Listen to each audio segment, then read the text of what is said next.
sarauta dai kwaɗayin muje. Sabuwar waƙar Nura M Inuwa kenan ta shekarar 2023. Daga ƙarshe dai bayan tsimayi da masoyan mawaƙan suka sha na jiran zuwan waƙarsa ta shekarar 2023, kwatsam sai gashi ɗauke da wannan sabuwar waƙa tasa mai suna Gidan Sarauta.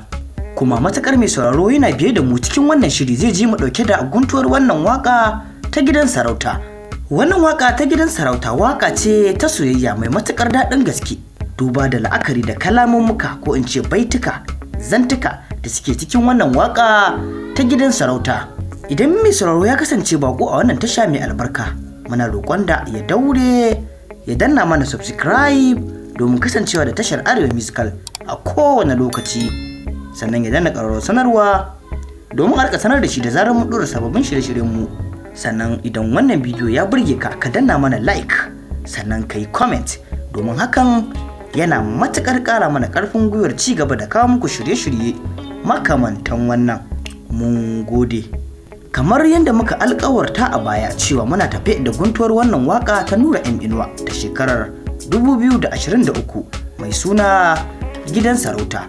To babu shakka ko kukwanto, yanzu nan ba tare da jinkiri ko ɓata lokaci ba, za mu saka muku kaɗan daga cikin wannan waka domin ku ji, ku tabbatar da cewa waka ce wadda za ta matuƙar nishaɗantar, ta faɗakar, ta ilimantar da dai sauransu. To kada dai in cika ku da surutu, yanzu nan ba tare da wani jinkiri ba, za ku ji guntuwar waƙar ta Gidan Sarauta wadda mawaƙi Nura M Inuwa zai fitar a wannan shekara da muke ciki ta 2023. Ga dai waƙar kamar haka.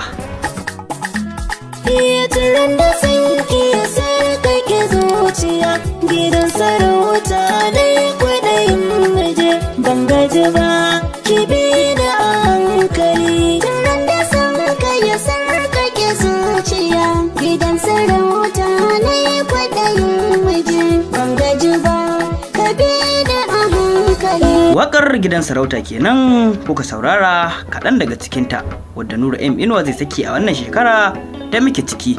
Kamar yadda kuka ji waƙar, babu shakka waƙa ce ta soyayya mai matuƙar daɗin gaske, kuma waƙar babu ko tantama za ta nishaɗantar, za ta faɗakar, sannan kuma za ta ilimantar, musamman ma ɓangaren soyayya.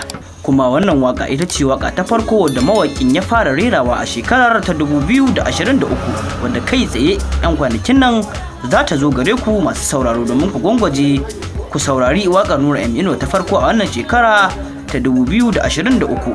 Kada dai ku manta kuna tare ne da tashar Arewa Musical.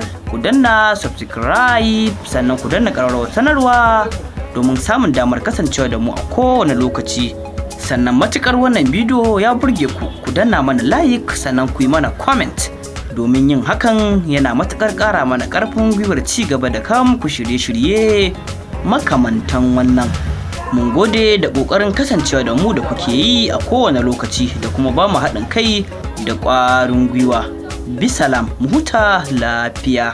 Arewa Musical, farin cikin ku shine namu, kuntatuwar ku ɗimautuwar mu, ɗaiɗaituwar ku takuruwar mu.